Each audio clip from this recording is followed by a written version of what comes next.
Hello, cooking enthusiasts. Today we are going to be covering my chocolate gelato calculator, which you can see on the Cooking Issues Patreon.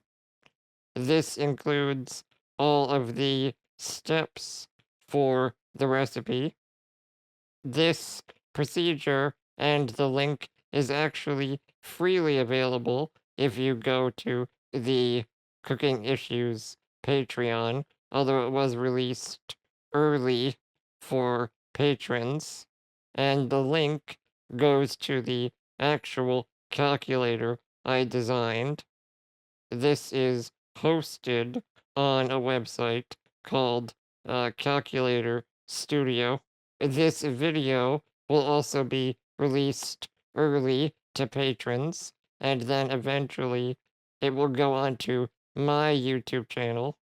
When it does, I'll also link the full instructions and the link to the calculator as well, but I wanted to sort of go under the hood because Calculator Studio is essentially just a front end for spreadsheets. So this looks very confusing, and even for me, it can be, but essentially, all of the cells I have marked in green correspond to the actual variables that you can manipulate when you are in the calculator.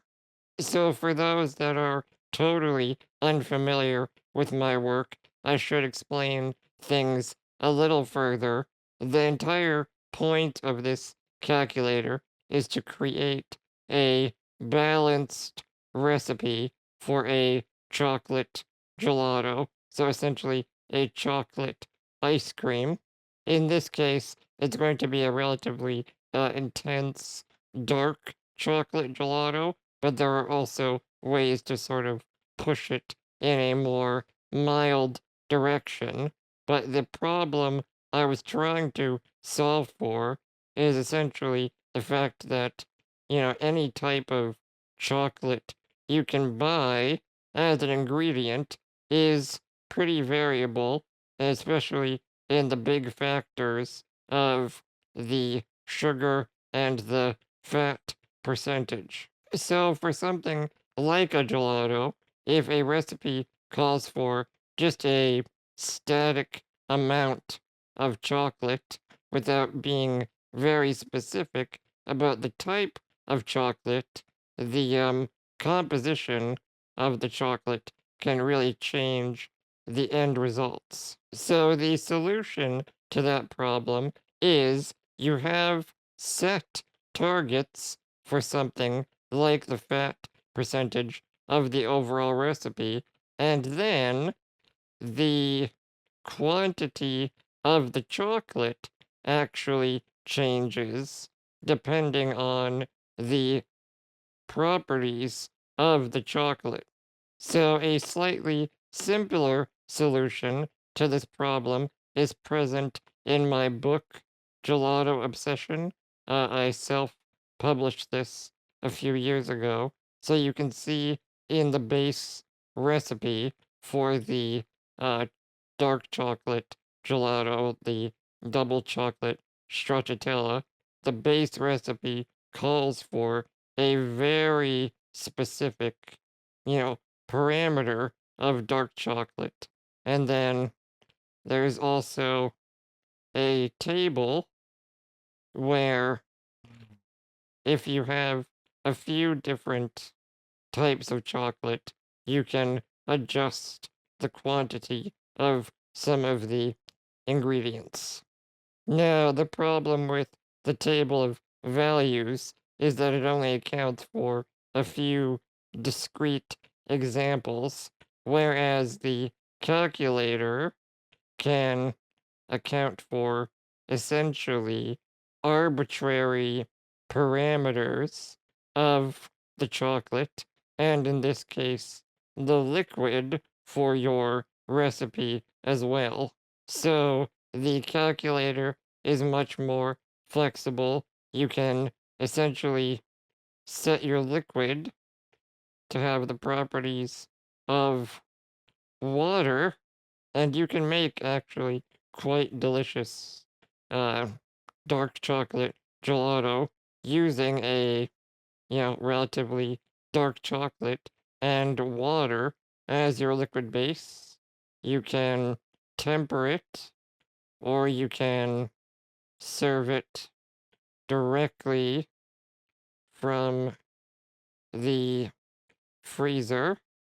You can make it a full sized batch of roughly 2 pints, or maybe you have a Ninja Creamy or a Creamy Deluxe, and you need roughly 700 or 750 grams of your gelato base.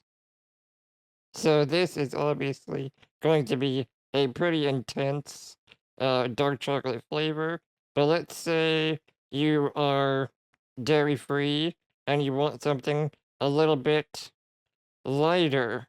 So maybe you buy a commercial cashew milk that is about 3% fat, maybe just 1% sugar, and you buy something like 80% couverture chocolate. So that means it's 80% cocoa material and 20% sugar, but maybe there's a good amount of added cocoa butter. So it's 50% fat overall.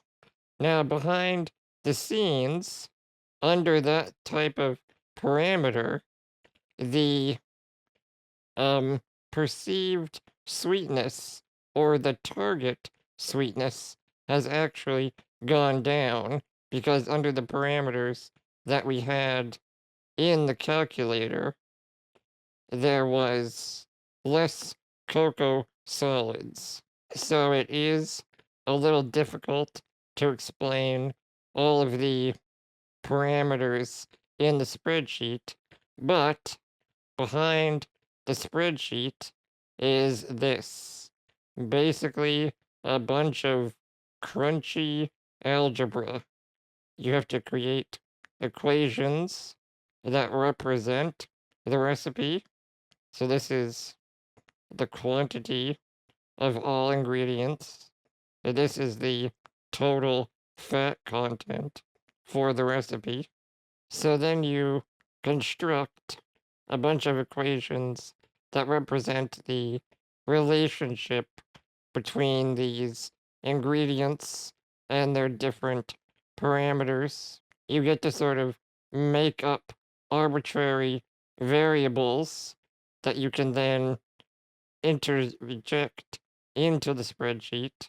And again, this is probably getting too nerdy for even most people, but this is my little amateur math paper that is part of the second edition of Gelato Obsession.